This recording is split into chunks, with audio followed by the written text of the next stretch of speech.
Hello and welcome. This is Cheryl. Thank you so much for joining me today. In this video, I'm going to create a Spring Magnolias card using this Spring Magnolias Better Press plate and die set from Spellbinders and Simon Hurley.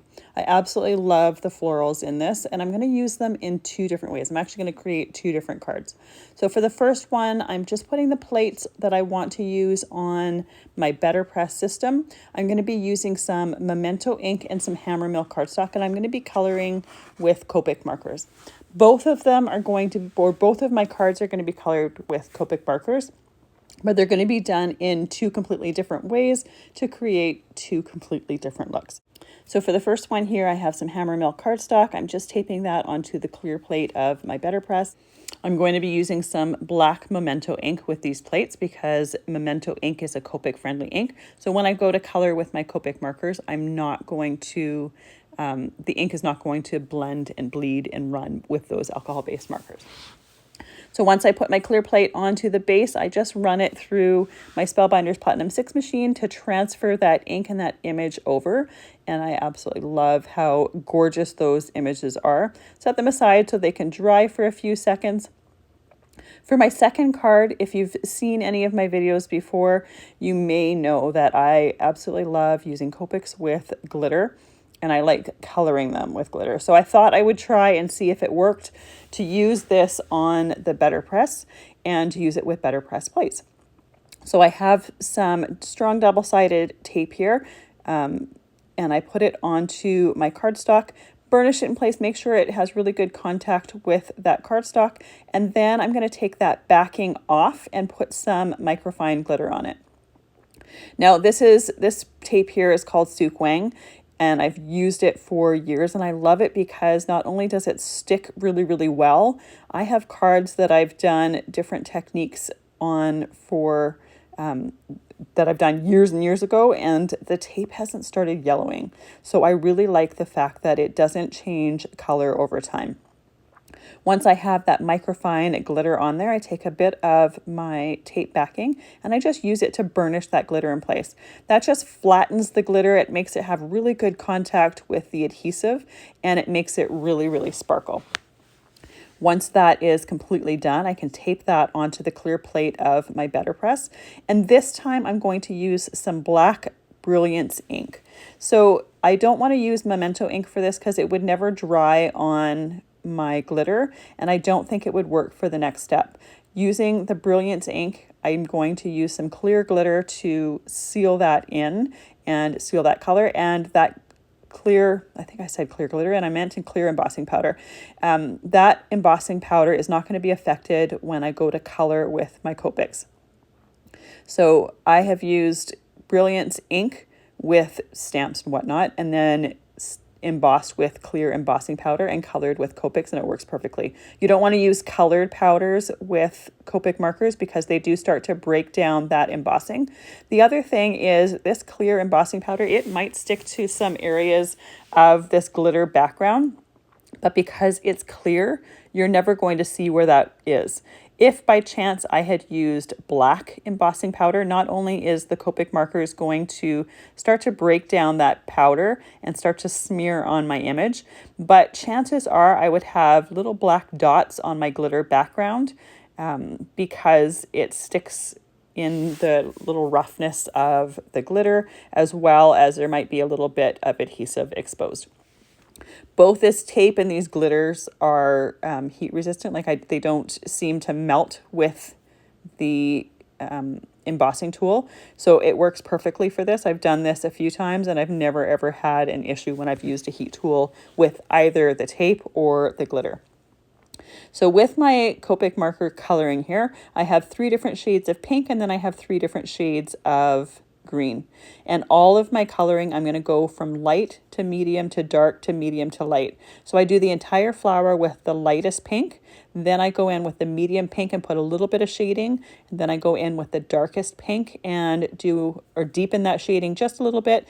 Then I go back over with the medium and blend between the medium and the dark, and then I go over with the light and blend the entire flower.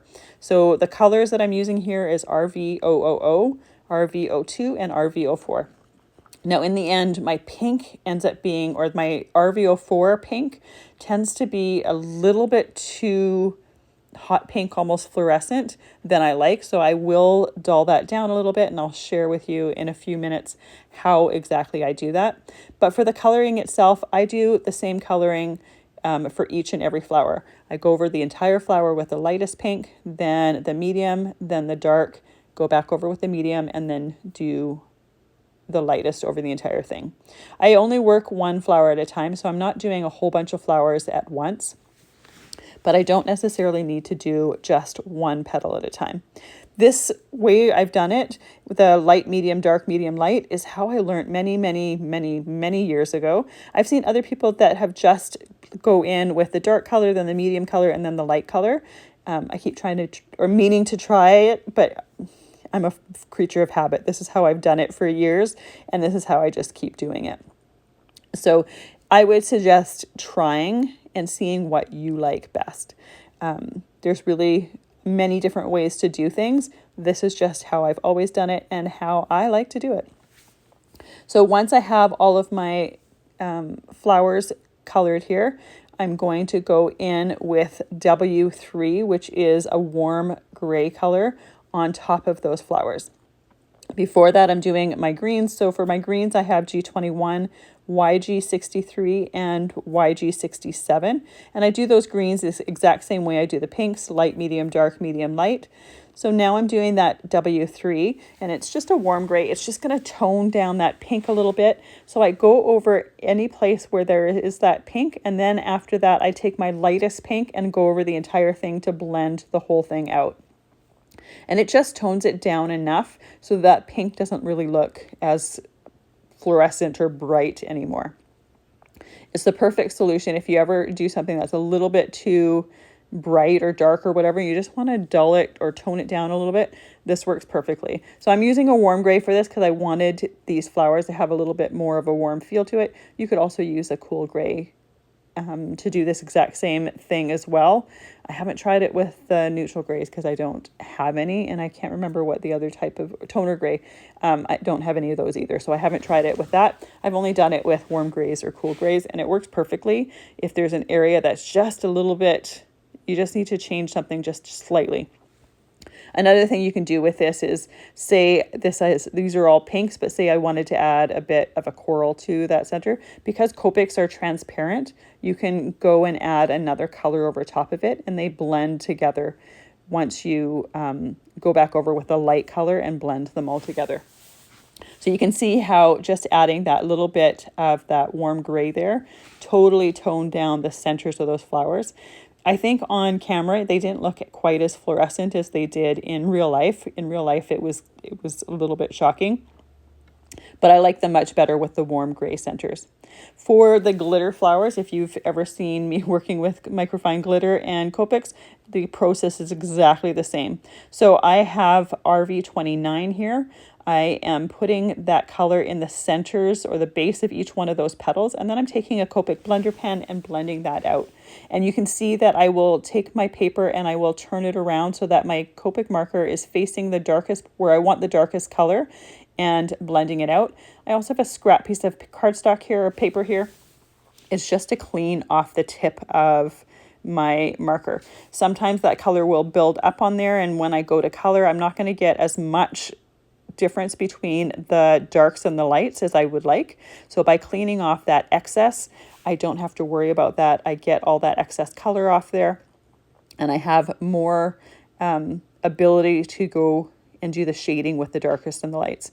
Now, even though I'm using Copic markers on glitter, this glitter doesn't ruin the tips at all. I've never once, I've been doing this technique for years, and I've never once ruined a Copic marker tip with coloring on glitter. And if by chance you ever did, you could easily replace Copic markers because you can buy replacement tips for them.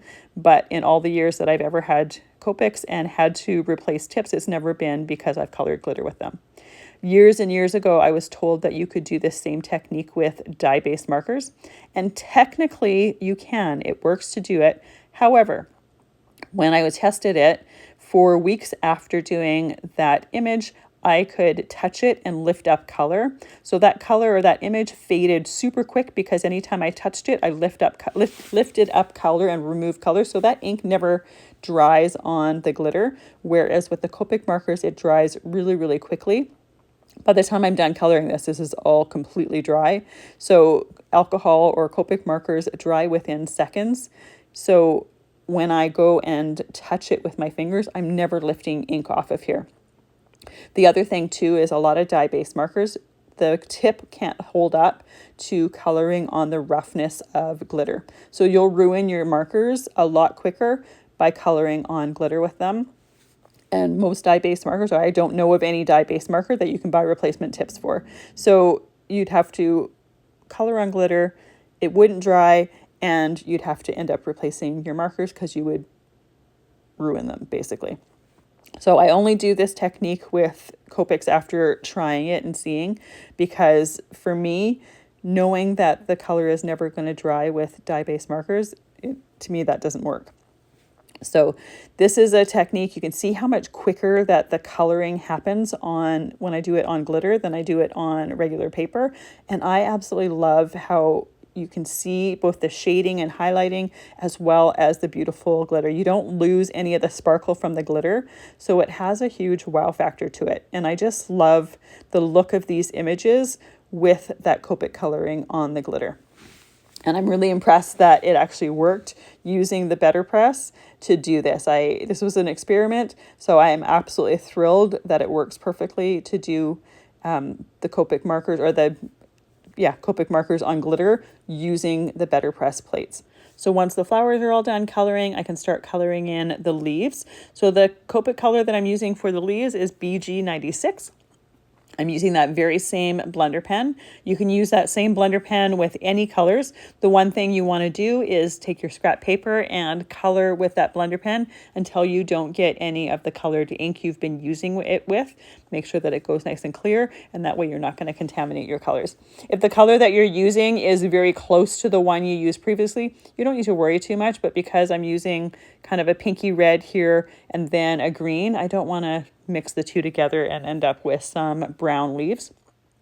Once those leaves were colored, I just went in with that Copic marker again and just darkened some of the bases and the centers of those leaves just to get some of that dark color back in. Now that both images are done, I can do some die cutting. So I match the dies up, tape them in place so that they're not going to shift when I'm doing die cutting. You can die cut as many of these images at once as you want. The one thing to make sure is that your dies do not overlap each other. They can go close to each other, but you don't want them to overlap because you will ruin a die. If you're putting it through a die cutting machine and it's overlapping with another one, dies are too expensive to do that with. So just be careful that they are not overlapping. Usually I find I can do this in 2 or 3 passes through my die cutting machine. So it's definitely worth doing an extra pass if it means your dies are not overlapping each other and we're not going to ruin them. And the glitter and Copic one die cuts just as easily as the paper one. So you can still die cut through that glitter, the tape, as well as the cardstock. The only time that I've ever had an issue with die cutting it is if it's a really, really intricate die. Then it struggles a little bit. But something like this that's just an outline die, it's not an issue. So I'm going to do that exactly the same way as I did the first ones, taping those into place to make sure that that die cut doesn't move. You will find that that piece of cardstock with the glitter side wants to stick to your plate. If that's a problem, you can take an embossing powder tool that you use on paper so that the embossing powder doesn't stick where you don't want it to, and you can go over that, and that's going to go on any of the sticky surfaces if there's any. So on my plain Copic coloring, I'm just putting a little bit of stickles in the center of those flowers for some sparkle. I'll let that dry. For my glitter flowers, I'm putting a dot of glossy accents. It's just going to give it a little bit of texture. There's still something in the center of those flowers, but there's no point in putting glitter on glitter because it's not a different texture. Once that's completely dry, I can move on to the rest of my cards. So I'm going to use the Mirrored Art Labels dies here, and I'm using a few different ones. I'm going to use them on both cards. One of the cards, I'm going to do 2 different layers with 2 different pinks. The other card, I'm going to do 2 different frames and then layer those frames. Now I have different shades of pink that coordinate well with the flowers or the ways the flowers are colored. One of them I'm going to swap out and use the light pink that has the dye on it right now. I decided that I liked that better. So the one that has a slight peachy tone, I'm going to set that aside, not use that. And this one here, I'm cutting 3 of those nested labels dies. And this is the same rule as before. As long as those dies do not overlap, you're good. So I do take my die tape and I tape everything in place just to make sure that nothing is going to shift in my machine. And I'm going to cut a frame for one of the cards, and then the center smallest die cut is going to be a layer on the darker pink one that I'd already done. So here I'm using a smaller mirrored arch as well as a larger one than the one that I used to create the frame from the lighter pink. And this is going to be a frame that piece goes onto. So there's many different ways that you can use your nesting dies or your labels dies in order to create either shapes to layer onto each other or different frames. And I love the fact that you can get creative with it and just have fun with it and create different looks from the same tools, basically. So here is that frame. I'm going to layer that small frame onto the larger one. No, I'm just using regular cardstock here, but if you wanted to add some extra interest or a different texture to it, you could easily use some specialty cardstock, some metallic or holographic or something like that. I didn't want to take any of the focus off of the flowers, so I kept it as simple as possible and just had the frames created for the cards, but I didn't want to take any focus off those flowers. I wanted the focus to be on the flowers and on the sentiment, and this was the easiest way to do it and pull everything together. So here I have those 2 nested labels or mirrored arch labels die cut and glued onto the card base. Like I typically have done before, I like to, while my pieces are drying and I have my acrylic block on there, I like to go on top of that acrylic block and use my die cuts on there. I can see exactly how everything is going to look. I come up with an arrangement I like.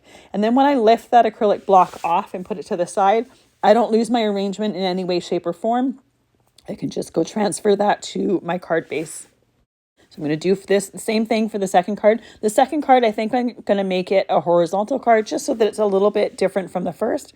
But once again, while that frame is drying, I have my acrylic block on top of there, and I'm just laying everything out, coming up with an arrangement that I like.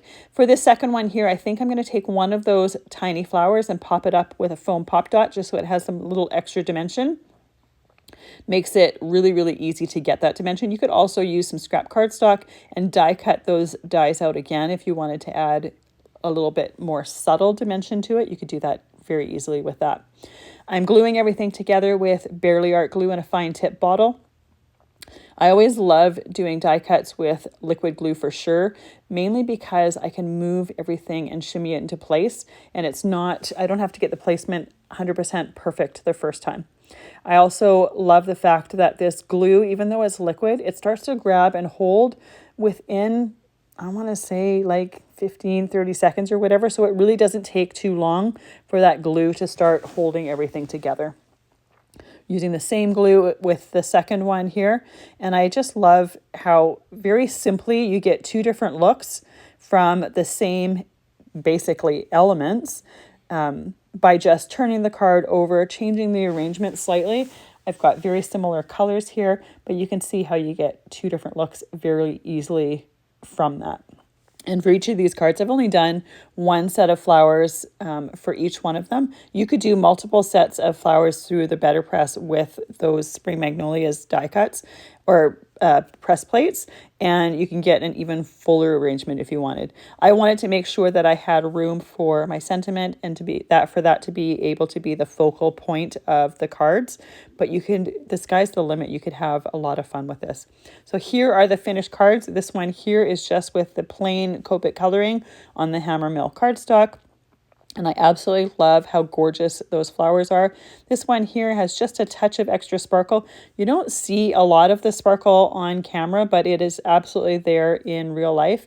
And I love the look of those Copics on the glitter. It never ceases to amaze me. Thank you so much for joining me today. I really appreciate you being here and spending your time with me. Have a fantastic day.